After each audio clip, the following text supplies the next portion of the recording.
Hey y'all. So I want to make mention of the Happy Healthy Holidays, which is Saturday, September 30th. We're not in September, good gracious. Saturday, October 30th from 10 to 11:30. It's going to be in Dunn. You can find all the information right on the webpage at nancyjoe.org.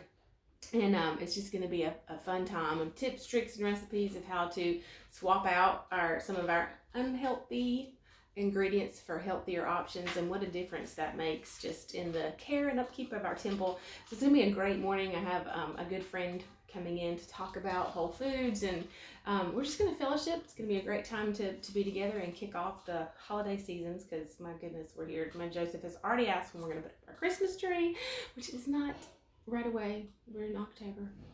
I'm not there yet, but if you're interested in coming, you can go again to nancyjoe.org to register for that. Okay, so Lot and Abraham, Elijah allowing the prophets of Baal to choose first, and we know that Abram at this point we're still reading, was in covenant with God. God was his source. God had called Abram back in Genesis 12, and so in Genesis 13, Abram realizes the strife, and he says, you know what, you look at the land and you choose for yourself, and whichever one you choose, I'll go the other way. It's interesting that Lot chose for himself the Jordan Valley, and the reason is because he looked and he saw that it was well watered. So Lot is looking with his eyes and he's choosing the better option. Abram was not concerned with what he saw in the natural, because his source and supply, his hope and trust, was in his God.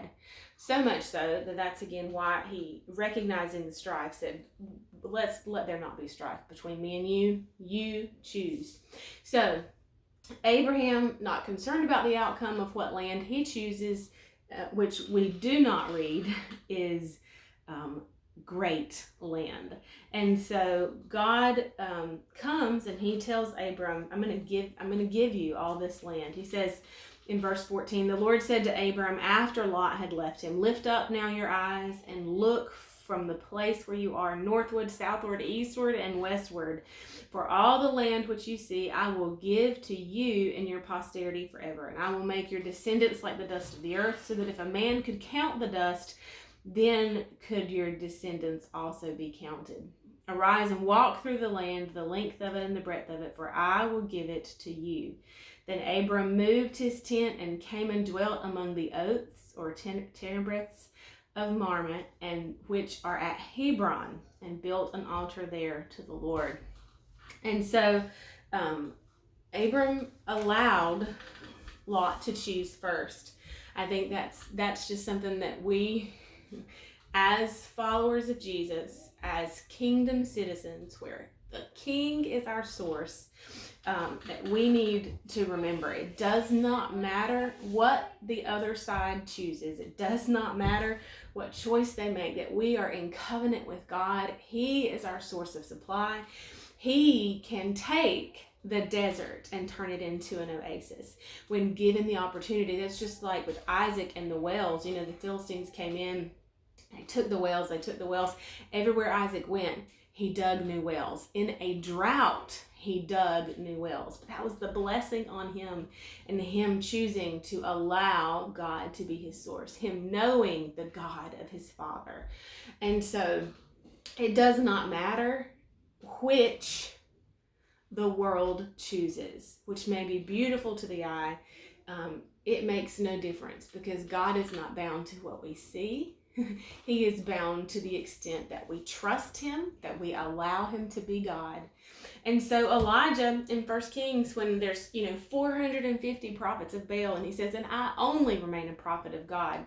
Well, then he should have first choice, right? Naturally speaking, we would think that since he's one and they are many, they would have the advantage, right? There was no advantage from the prophets of Baal, of course, because they served a God that doesn't exist. And so exist in the sense of being real and true. So Elijah had no qualms, no question, no concern about Let's give them the advantage. Let's let them have the upper hand. You choose, so that when my God proves himself as the one, the only Jehovah, you can say nothing about, well, he had the advantage because he chose first. So let's remove all doubt, which as we go on reading in the account, we'll see that there was a more that Elijah did to remove all doubt and all question that Jehovah is God. All right, we'll pick up here tomorrow. I'll see you then. Bye, y'all.